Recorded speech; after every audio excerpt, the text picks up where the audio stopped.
dia ngelihat ada cewek cowok yang lagi berhubungan badan, dan gak lama si ceweknya meninggal. Pada meninggal masih dalam keadaan seperti itu.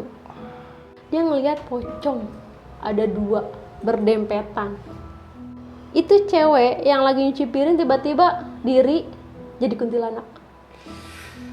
Ada bapak-bapak ngeliat di dapur itu ada Mimin.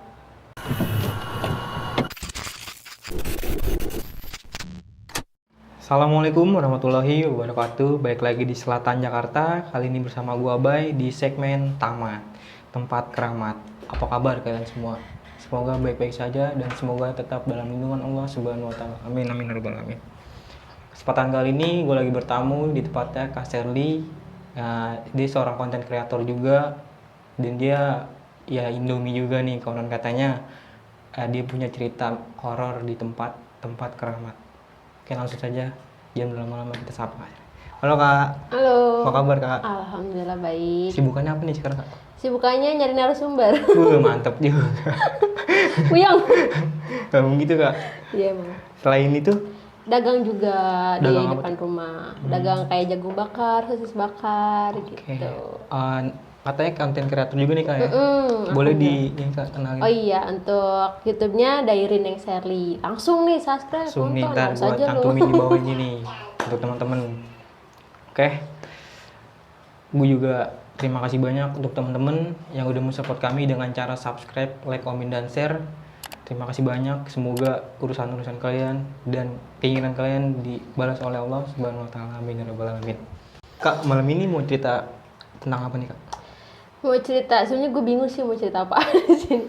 Tapi ada sih salah satu cerita yang menurut gue masih gue inget. Itu keadaan waktu gue masih SMP ada yang gancet. Gue ngeliat. Gancet. Pokoknya ya mungkin sebagian orang yang tahu lah, ya kan. Kita potong dulu nih hari ini ya. Oke, untuk membisanya waktu, jangan lama-lama, langsung aja kita ke ceritanya Kak Sherly.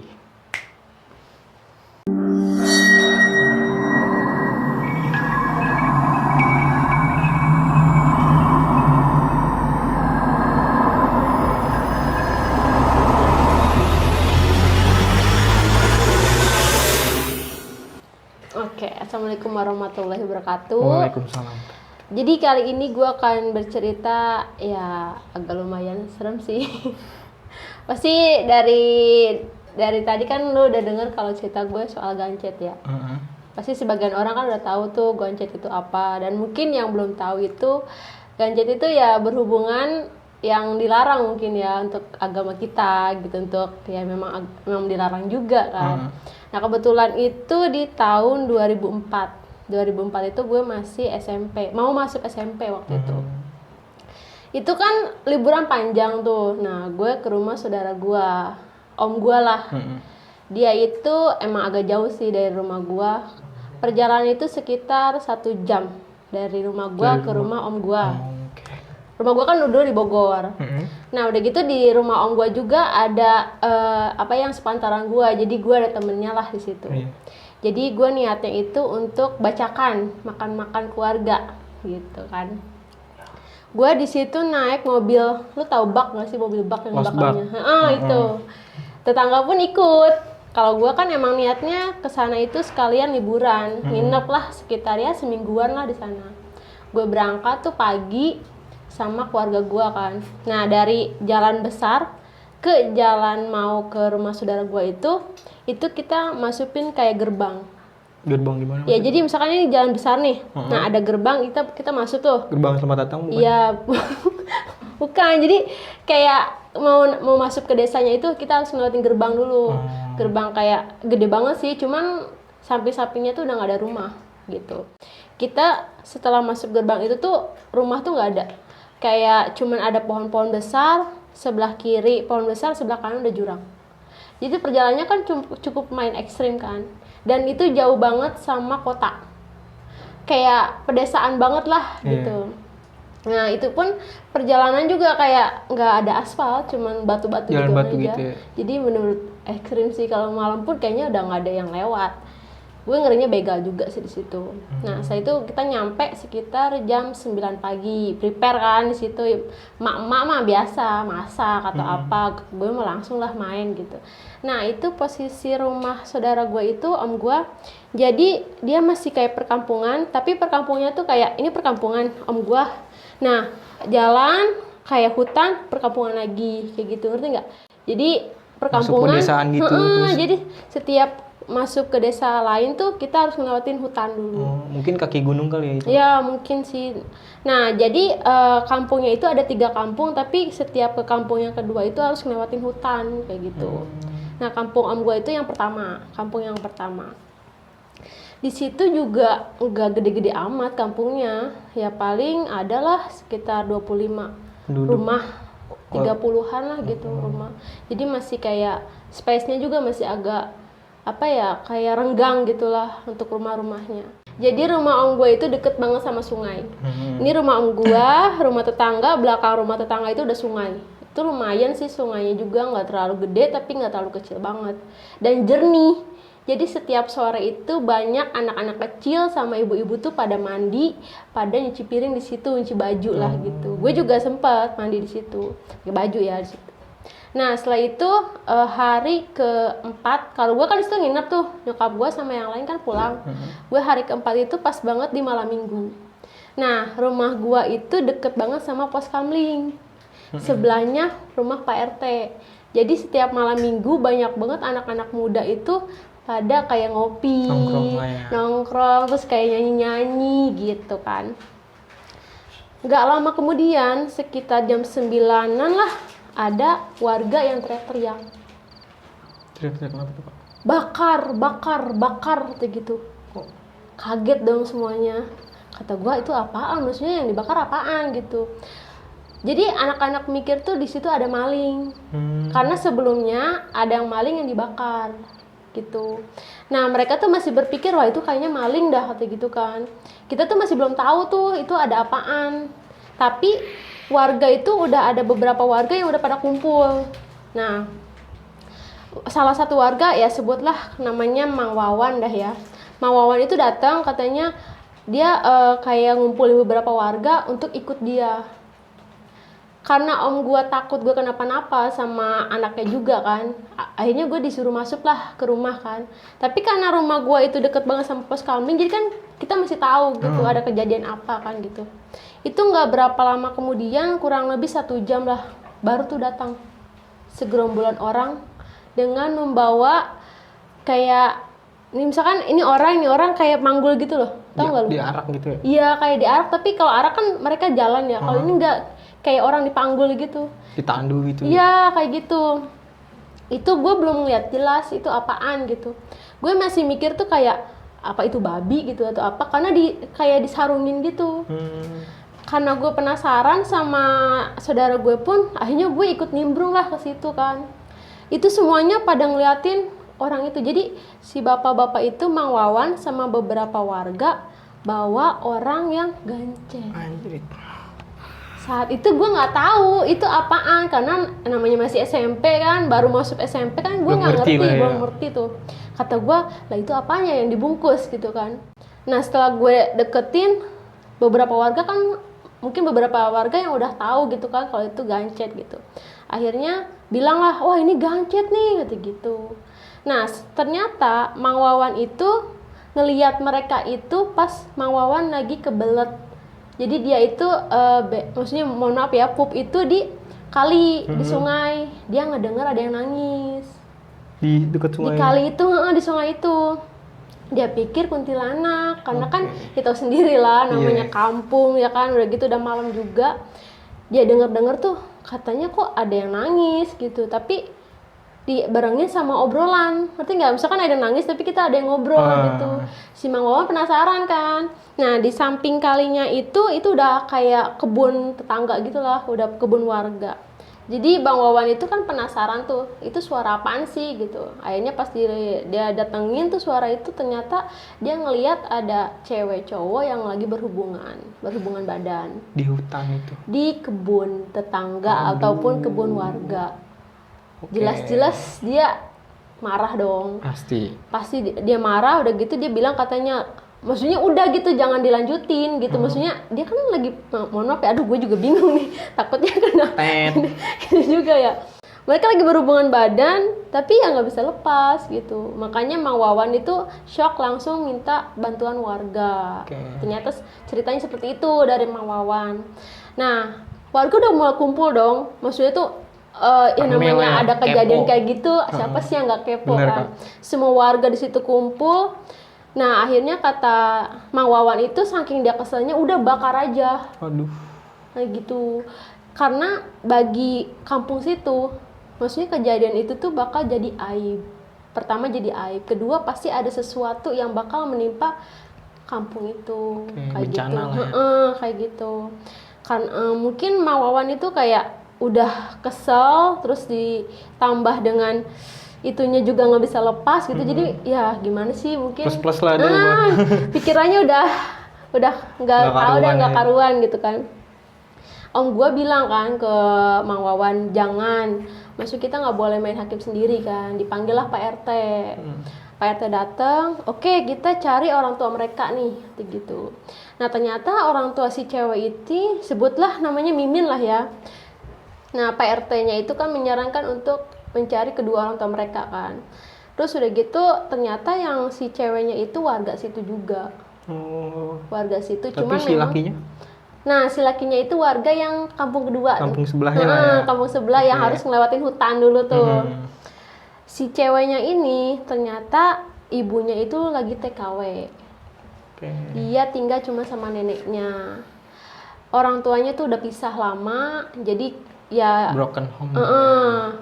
Dipanggil lah neneknya tuh kan. Nah, kalau si cowoknya ibunya udah meninggal, tinggal bapaknya aja. Jadi dipanggil mereka berdua, akhirnya dirundingkan lah, ini baiknya kayak gimana. Mereka dilepas pun nggak bisa. Itu si cewek, si Miminnya tuh udah nangis karena udah kesakitan. Katanya udah gue udah sakit banget katanya. Maksudnya ya mungkin nggak tahu lah ya, karena kita belum pernah ngerasain jadinya. Amit-amit dah ya gitu kan. Itu si ceweknya tuh udah nangis terus, udah nangis, udah lemas, jadi udah kayak nggak punya tenaga lagi gitu, udah pasrah juga kan, mesti kayak gimana. Akhirnya si nenek sama si bapak-bapak itu yang orang tua mereka tuh mohon-mohon untuk anaknya nggak dibakar. Maksudnya tuh ya mungkin ya siapa sih gitu kan, orang tua mana yang pengen anaknya kayak gitu meskipun mereka melakukan kesalahan kan. Nah, di situ itu ada kayak dukun, mungkin bukan dukun ya, kayak orang bisa yang dituakan lah di sana. Dipanggil lah ya, sebutlah Mbah Oi atau siapa gitu kan. Dipanggil melakukan ritual. Kayak mungkin aja kan ada sosok apa gitu yang nempel atau kayak gimana nggak ngerti. Pas si Mbah Oi itu ritual, dia kayak minta sesajen, kayak kopi manis, kopi pahit kayak gitu kan. Di rumahnya Pak RT di situ, karena kan deket banget sama inian kan, sama pos kamling itu. Pas melakukan ritual kurang lebih 15 menit, akhirnya si mbah ini bilang kalau mereka itu sudah di kayak apa ya, begitu tuh karena ada sosok yang nggak suka, karena tempatnya itu merasa dikotorin kata gitu. Jadi si sosok ini bilang mereka sudah mengotori tempat saya dan tidak segampang itu untuk bisa lepas kata gitu. Akhirnya si mbak itu bernegosiasi lah gimana sih supaya anak ini tuh bisa lepas gitu. Dan si hantu mungkin ya, kalau nggak jin lah, jinnya itu minta 2 kepala kambing hitam cewek cowok pada malam itu juga. Sedangkan orang tua mereka itu ya mohon maaf kayak kurang mampu gitu. Terus tetangga pun ya untuk apa ya, nyari kambing hitam tuh susah di saat itu dan malam-malam juga kan, dan harus hari itu juga gitu. Jadi warga ya mau gimana, gue punya kambing pun ya bukan semuanya hitam gitu, dan itu harus cewek cowok. Jadi kepala kambingnya itu harus dipotong terus ditanam di tempat mereka berhubungan intim kayak gitu. Akhirnya ya keluarganya pun ya kayak gimana, pasrah juga harus kayak gimana. Terus si neneknya itu mohon-mohon lah sama si mbahnya, minta tolong gimana caranya gitu, selain minta tumbal itu kan, kayak tumbal hewan gitu kan. Ya nggak bisa katanya, udah kayak ya udah misalkan ayam kayak gitu atau apa, nggak mau, tetap kambing warna hitam dan itu harus cewek cowok kambingnya pada malam itu juga. Mungkin kalau misalkan 2 hari 3 hari kan bisa nyari dulu ya, kalau itu kan malam itu juga kan agak susah juga kan. Nah setelah itu si ceweknya itu udah teriak-teriak, nangis-nangis karena katanya dia ngelihat sosok ngedeketin dia ngelihat sosok yang benar-benar nyeremin banget, dan itu udah kayak mau nyekek tuh cewek. Jadi dia udah teriak, udah histeris banget, dan gak lama si ceweknya meninggal. Pada meninggal masih dalam keadaan seperti itu, kayak gitu. Si cowok yang ngelihat si ceweknya meninggal kan otomatis dia juga histeris dong, kayak ketakutan juga kan. Akhirnya dia minta mohon-mohon tuh sama bapaknya gitu untuk dilepas gitu, dan warga pun udah berusaha. Kayak gimana sih namanya warga juga mungkin ngerasa kasihan juga kan, nggak mungkin enggak gitu, tetap nggak bisa dilepas. Sosok itu tetap minta kepala kambing itu. Dan nggak lama kemudian ya kurang lebih sekitar jam 1 malam itu sama meninggal juga si cowoknya. Dan semua warga di situ tuh ngeliat, kecuali gua yang sama sepupu gua, karena kan gua nggak boleh keluar kan, gue cuma denger cerita dari om gua yang bener-bener ngeliat semuanya gitu kejadian itu. Nah setelah itu tetap nggak bisa dilepas meskipun udah meninggal. Iya. Terus? Meskipun udah meninggal tetap nggak bisa dilepas. Karena warga merasa malu dengan adanya kejadian itu, warga pengen malam itu juga harus dikuburkan. Kayak gitu. Jadi bener-bener aib banget. Mungkin zaman dulu kan kalau ada yang hamil pun kayaknya aib banget kan gitu ya. Mungkin sekarang juga, cuman kayaknya kalau sekarang mah nggak terlalu banget kan. Kalau dulu mah yang gue tahu tuh kayak gitu. Meskipun di kampung gue yang istilahnya deket sama kota, kalau misalkan ada yang hamil duluan pun kayaknya aib banget gitu. Nah mungkin di situ juga kan perkampungan kayak bener-bener kampung banget kan. Jadi mungkin untuk kayak mistisnya itu lebih kental kali di situ. Nah setelah itu kekeh kan kalau warga itu pengen si kedua orang ini tuh dikuburkan. Nah ada 2 orang yang gali kuburan kan. Si bapak-bapak ini lagi gali kubur sekitar jam 1:30 karena kan pengen banget diproses agak cepet kan pada malam itu. Dia diganggu sama beberapa kuntilanak pas lagi kegalinya itu. Jadi pas setiap dia gali itu selalu diketawain, karena kan yang namanya perkampungan gitu kan, untuk kayak kuburan itu pasti berdekatan sama hutan kan. Dan itu benar-benar diganggu sampai selesai. Katanya jadi pas digali itu pertamanya ketawanya itu cuma 1 kali. Wah mungkin ini 1 orang kali, maksudnya 1 hantu lah yang ngetawain kita gitu. Itu bapak-bapak 2 orang. Pas udah mau selesai, dia ngedenger banyak banget yang ketawa sama nangis. Itu pas banget di seberangnya kuburan. Nah setelah si bapak-bapak yang 2 itu ngelihat ke arah hutan, ternyata banyak banget kuntilanak. Wow. Itu sampai apa ya, mungkin bapak-bapaknya mungkin udah terbiasa ngelihat, cuma kalau misalkan banyak begitu siapa sih yang nggak ngedon kan. Langsung kabur itu yang berdua itu. Ceritalah sama warga, tetap warga bodo amat katanya, mau ada kuntilanak, mau ada apa, yang penting 2 orang ini harus cepat dikuburkan gitu. Akhirnya sekitar jam 3, jam 3:30 dikuburkanlah tuh mereka berdua dalam 1 lahat. Itu nggak kebayang sih kayak gimana cara mandiinnya, gimana cara kayak kain kafaninnya kan. Tapi sempet dimandiin kan? Sempet dimandiin secara Islami kayak gitu. Sholatin juga. Ya warga juga nggak setega itu, maksudnya mungkin karena kenapa dia ngomong kayak bakar-bakar karena lagi emosi aja. Kalau misalkan semuanya emosi ya pasti dibakar sih itu. Kalau misalkan nggak ada yang nenangin. Bener. Gitu. Karena sebelumnya juga ada maling itu dibakar hidup-hidup. Di kampung itu juga. Makanya gimana caranya warga itu nggak seenaknya aja lah gitu, karena kan yang namanya manusia ya, kita pasti ada kesalahan gitu. Nah setelah itu 2 hari kemudian ini banyak banget kejadian yang nimpa kampung itu. Nah Mang Wawan yang pertama kali ngelihat mereka itu diganggu pas lagi mau tidur. Yaitu cerita katanya pas dia lagi mau tidur, di samping kamarnya itu kan dia udah kebun. Jadi kalau rumah di sana kan ini rumah, sampingnya tuh kayak suka ada kebun kecil kan gitu. Terus ada halamannya gitu. Nah, di samping rumahnya dia itu kayak kebun kecil yang nggak mungkin orang bisa ke situ gitu. Karena kan kayak ada apa ya, kayak ada sayur-sayurannya lah gitu, dan nggak mungkin banget ada orang ke situ gitu. Bukan tempat umum lah ya. Iya, jadi pas dia mau tidur sekitar jam 9-an itu dia ngedenger ada orang nangis. Nangisnya tuh kayak sedih banget dah. Kayak ya gimana sih orang nangis tapi kayak diputusin lah gitu, gimana sih kayak nangis banget. Dia ngedengerin, dia kira ini siapa gitu. Maksudnya kok malam-malam ada yang nangis di samping rumah. Kan nggak mungkin banget orang Iya gitu, gitu kan. Soalnya kan kebun juga ya. Iya benar. Dan itu setelah kejadian ada yang meninggal seperti itu kampung itu sepi pada saat jam 6 sore. Udah sepi banget. Tapi Sebelumnya enggak, maksudnya biasa gitu. aja gitu.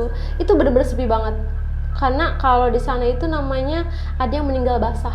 Yang basah itu yang seperti itu kayak tabrakan gitu, kayak ya pokoknya nggak wajar lah gitu. Itu pasti ada kejadian gitu. Makanya warga itu jam 6 tuh bener-bener udah sepi, udah nutup pintu.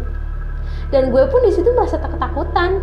Ya meskipun nggak terlalu ngerti ya, cuman kan karena udah ngedenger itu kan pasti ngerasa takut juga kan. Apalagi udah ngerti lah istilahnya kalau udah umur segitu kan. Nah itu si Mang Wawan itu diganggu sampai jam 2 pagi. Sampai nangis pas Iya, itu. sedangkan istrinya tuh nggak denger. Dia doang yang denger. Dan setiap dia ngeliat kayak keluar gitu nggak ada. Itu nangisnya tuh kayak apa ya, kayak orang kesakitan, kayak orang sedih banget dah. Nah setelah itu pas pagi-paginya dia cerita lah di pos kamling, karena kan warga-warga tuh kayak pada ngumpulnya tuh di situ gitu, cerita gua ngalamin ini nih, langsunglah berpikir ke si Mimin itu, almarhumah Mimin. Jadi warga itu berpikir kalau yang nangis itu kan ya sosok Si Mimin itu ini. Jadi mereka itu kayak diteror lah sama Mimin itu kan. Awalnya tuh kayak ya udahlah mungkin sekilasan aja gitu, maksudnya nggak bakal ganggu lagi. Ternyata enggak, setiap malam itu ada warga yang diganggu kayak gitu. Jadi ada juga warga yang dia itu punya kambing di belakang rumahnya, kayak punya apa namanya, kandang kambing, kandang kambing. Dan setiap jam 2 pagi itu kambingnya itu selalu kayak apa ya, kayak teriak-teriak gitu, kayak nggak tahu itu lapar atau apa, cuman anehnya tuh setiap jam 1 jam 2 tuh selalu teriak-teriak gitu. Yang biasanya nggak biasa bunyi gitu ya. Nah si bapak itu kan penasaran, mungkin kambing gue lapar kali ya gitu. Dia keluar, nah itu yang makanan kambingnya itu di belakang kandangnya itu. Sedangkan di belakang kandangnya itu kan udah kebun, kayak ada pohon pisang lah, pohon nangka lah, ya namanya Pohon singkong. iya dah kayak gitu. Nah dia mau ngambil makanannya si kambing itu kan. Pas dia mau ke samping kandangnya itu, dia ngelihat pocong ada 2 berdempetan. Bener. Itu sekitar ya iya jam 1 jam 2-an Pocong dempet. berdempet berdua, cuma nggak dempet gini ya, maksudnya nggak dempet berhadapan tapi dempet Nyatu gini lah ya. nyatu lah gitu. Itu bener-bener jelas banget, sedangkan kayak deket banget gitu. Pas dia keluar tuh nggak ada, kayak nggak ada nyium apa, nggak ada perasaan yang nggak enak lah gitu. Tapi pas dia mau ngambil itu makanan kambing, dia bener-bener ngeliat ada 2 sosok pocong. Rame lagi. Pagi-paginya pasti rame lagi di situ, yang namanya perkampungan kecil kan. Pasti ada kejadian apapun itu pasti udah rame banget Iya, gitu. mulut ke mulut lah Iya, nah, apalagi ibu-ibu kan. Nah, mereka langsung berpikir kalau itu sosok dari orang yang melakukan hubungan itu. Mereka ngerasa terganggu dong, maksudnya ini kenapa sampai warga itu diteror, terus kenapa sampai ada yang diganggu terus gitu. Nah mereka berpikir gimana kalau kita ke abah itu kan, yang abah yang dukun lah, yang pernah spiritual lah, kayak gitu. Didatengin lah tuh si abahnya kan pas sore-sore. Terus kata si abahnya, ya udah gue bakal ngelakuin ritual lagi. Mereka kayak berkumpul beberapa bapak-bapak sama si abah itu, mereka melakukan ritual. ya sama kayak sesajen, kopi manis, kopi pahit gitu kan. Dipanggil lah tuh sosok itu, ditanya sama si abahnya, kenapa kamu mengganggu atau gitu. Jadi ternyata ada sebagian jin yang menyerupai mereka, ada memang dia sendiri yang datang gitu, ngerti nggak? Jadi Ngerti, ada jin yang nyerupain ya Sosok si Mimin ini ya. kayak gitu. Ternyata yang dua pocong itu jin yang menyerupai mereka. Jadi biar Heboh lagi. iya, jadi biar masyarakat tuh berpikir mereka tuh benar-benar jadi setan gitu ya mungkin. Tapi yang nangis ke Mang Wawan itu ternyata bener si Mimin. Jadi dia itu ngerasa gimana ya, Ternodai lah ya. sedih banget karena dia ninggalin neneknya sendirian. Oh gitu. Jadi kenapa si Mimin itu kayak bukan neror sih, kayak ya memberikan sinyal mungkin ya. Si Mimin itu ngerasa kalau dia sedih, dia harus ninggalin neneknya dalam keadaan sendirian. Nah kan mamanya lagi TKW kan. Terus udah gitu kayak untuk saudaranya pun kayak nggak ada gitu. Cuman mereka berdua aja udah. Ya mungkin ya, mohon maaf nih kalau misalkan perkampungan gitu kan untuk kayak pendidikannya kurang mungkin ya. Terus di sana juga untuk sekolahnya juga jauh banget gitu. Dan si Mimin itu emang cuma lulusan sampai kelas 2 SD setahu kita kan. Karena pas gue mau cerita ini tuh gue mau cari informasi lagi gitu ke saudara gue yang di sana yang bener-bener ngalamin kan. Akhirnya gue dapet informasi seperti ini, ya gue ceritain gitu. Jadi bener-bener sedih juga sih sebenarnya si Mimin harus ninggalin neneknya dengan keadaan kayak gini. Neneknya udah tua banget, Sendirian aja. iya. Sedangkan yang setiap hari bantu-bantu neneknya tuh ya si Mimin itu kayak gitu. Nah terus udah gitu si Mimin ini minta untuk warganya itu membantu si neneknya, kayak ya ngasih sembako atau kayak gimana gitu. Pokoknya ya biar neneknya tuh kayak ngerasa kalau dia tuh nggak sendirian gitu. Akhirnya warga sepakat lah kalau si Mimin itu bakal dikabulin gitu permintaannya kan. Nah setelah itu semua warga tuh udah merasa tenang nih. Itu belum 7 hari. Nah warga itu jam 6 tuh udah mulai mau keluar. Terus warung juga biasanya jam 6 tutup, udah buka lagi gitu sampai jam 9. Nah ada nih kejadian lucu banget. Jadi ada 2 ibu-ibu, dia sekitaran abis maghrib itu kan kalau di sana kan udah mulai gelap kan. Dia mau ke warung. Nah warungnya itu ngelewatin rumahnya si Mimin. Jadi memang si Mimin itu rumahnya paling ujung, cuman warungnya itu kayak belokan gini loh. Jadi ini rumah si Mimin paling ujung, jadi warungnya itu harus belok ke sini, pokoknya ngelewatin rumah Mimin dulu kan. Nah itu pas pulang dari warung, si ibu-ibu itu mengarah ke rumahnya Mimin. Ya gimana sih, kita juga masih agak kepo dong gitu kan. Nah pas ngeliat di rumahnya Mimin, jadi rumahnya Mimin itu di sampingnya ada kayak semacam sumur tua. Jadi kalau misalkan mandi sama nyuci piring itu di situ untuk kayak keperluan inilah gitu. Air. Iya, jadi ini sumur, sebelahnya tuh kayak ada kamar mandi kecil lah gitu. Nah, si ibu-ibu berdua ini ngeliat ada sosok cewek lagi cuci piring di situ. Di sumur itu. Sedangkan setahu mereka itu di rumah Miminnya itu cuma ada neneknya aja. Mereka penasaran gitu, maksudnya itu siapa, apa saudaranya kah atau siapanya kah. Dideketin dah tuh rumahnya, maksudnya ya mungkin itu berpikirnya saudaranya kan. Iya, dinyapa lah ya. Iya. Nah pas kedua orang ini, ibu-ibu ini ngedeketin, itu cewek yang lagi nyuci piring tiba-tiba diri jadi kuntilanak sambil ketawa dong. Itu ibu-ibu larinya aja sampai sendalnya sampai ketinggalan di situ gara-gara Shock gue juga shock dong. Gue juga pasti pingsan kali di situ, tiba-tiba orang terus berubah. Diri jadi kuntilanak terus terbang. Gila kata gue. Terus gue juga ngedengernya juga kayak masa sih gitu, maksudnya apa se ekstrim itu gitu kan. Nah udah tuh warga tetap masih ini lagi kan, kayak wah Mimin masih ada nih gitu, wah sosok Mimin masih ada nih gitu kan. Jadi warga itu memutuskan untuk nyari ustadz. ke tetangga sebelah, karena ustadz di situ pun kayak udah berusaha tapi ya gimana Iya, gitu nggak kan. ada perubahan ya. Iya, mungkin dengan ustadz yang lain ada perubahan gitu. Ustadznya datang diajak ke kampung itu, ustadznya itu kayak meremin mata, tapi di rumahnya Mimin ya, dia dibawa ke rumahnya Mimin, dia sambil meremin mata kayak ya berzikir lah, nggak ngerti. Pas dia sadar, dia ngomong katanya, ini Mimin itu selama, kayak kalau kita kan orang Islam kalau misalkan meninggal kan ada kayak tahlilan ya. Nah, warga ditanya, pas tahlilan itu warga datang nggak? Ternyata setiap tahlilan dari awal sampai ke hari 7 hari. ke-6 gitu, itu belum hari ke-7. Oh, belum. Hari ke-7 warga nggak ada yang datang. Cuma ada 1-2.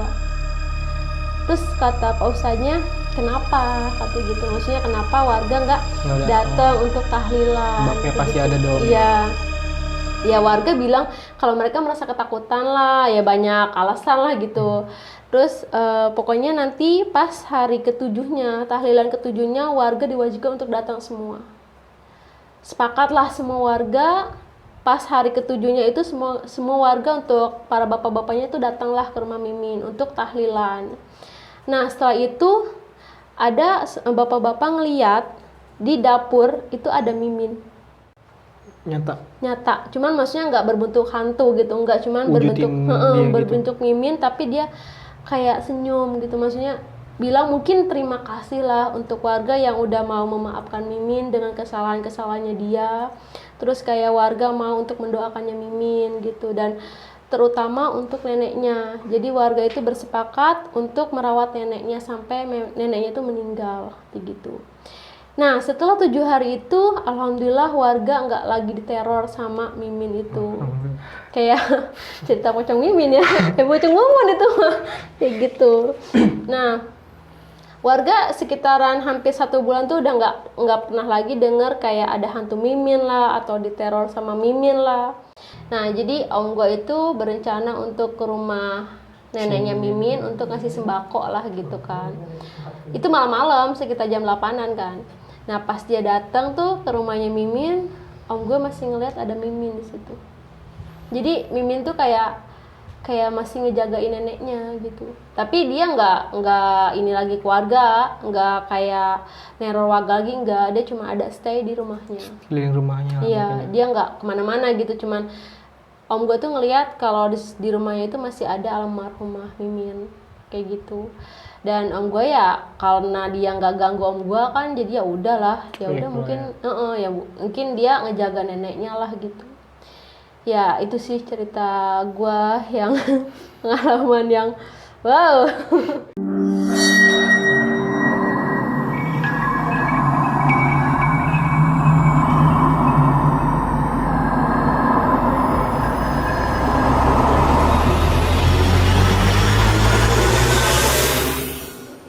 Gokil sih. Aduh. Gancet guys. Iya, aduh. Jangan ya guys ya. Jangan diikutin ya. Kita bisa ngambil sisi positifnya, dibuang negatifnya. Iya bener. Ya buat pelajaran aja sih, bukan untuk menakut-nakuti. Ya sekedar berbagi pengalaman dari ceritanya Kak Sherly. Oke Kak, gue ada sedikit nih mau nanya nih Kak. Boleh. Itu di teror itu berapa malam sih Kak? Kalau di terornya itu seminggu sih, karena kan pas malam ke-7-nya itu warga udah nggak diteror lagi kan. Jadi mungkin dalam 7 hari itu mungkin ada beberapa warga yang teror, cuman ada beberapa yang cerita gitu. Ada yang nggak cerita, ada yang cerita gitu.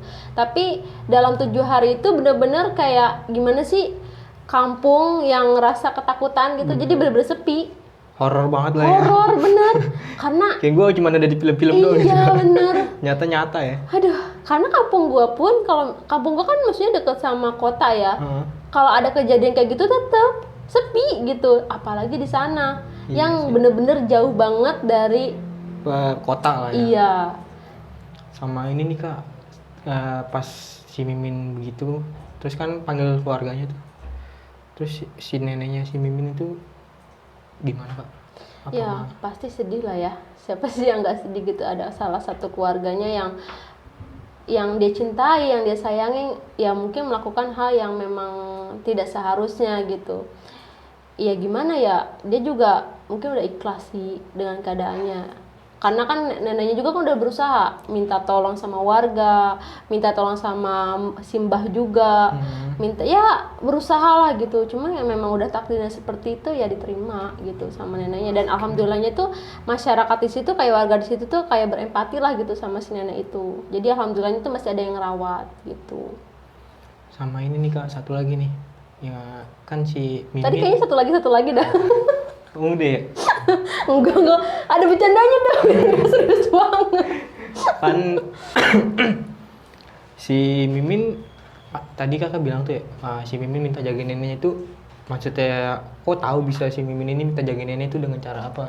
Ya mungkin secara gaib kali, karena kan Mbah itu kan ngerti sama hal-hal begituan kan, dan dia tuh dituakan gitu. Jadi warga di situ pun kalau misalkan lagi sakit tuh bukannya ke dokter, malah ke dia. Kayak untuk pengobatan juga gitu tradisional, ya, ngerti lah gitu kan. Nah mungkin dia kayak berhubungan secara gaib, dan ditanya lah gitu kenapa dia sampai neror warga, dan katanya si Mimin itu minta dijagain neneknya gitu. Oke, si Mimin. Iya, Mimin. Sebenarnya namanya bukan Mimin ya, Iya. cuman istilahnya Mimin lah gitu. Mohon maaf nih yang namanya Mimin. Ini Kak, sama kejadian itu kira-kira, maksudnya dia di umur berapa sih bisa ngalamin kejadian kayak gitu? Ya, kalau itu ya kurang lebih, kalau misalkan sekolah sih dia kurang lebih SMA lah, mungkin kelas 2-an ya, kurang lebih ya sekitar 16-17an sih. Oke. Karena masih kecil sih. Masih Nah, sedang-sedangnya kalau lah ya. cowoknya nih udah kelihatan agak tua. Kayak mungkin dipengaruhi sama cowoknya kali. Emang cowok seperti itu ya? Enggak juga Kak. Oke, terima kasih banyak Kak Sherly ceritanya. Oke. Gokil banget sih. Untuk teman-teman yang mempunyai cerita pendakian ataupun urban legend di tempat-tempat yang kalian alami, bisa langsung saja DM Instagram Selatan Jakarta ataupun email yang tertera di bawah ini. Oke, mungkin ceritanya Kak Sherly gitu aja ya Kak ya? Iya. Oke, gua undur diri. Selamat malam, selamat beristirahat. Assalamualaikum warahmatullahi wabarakatuh. Waalaikumsalam warahmatullahi wabarakatuh.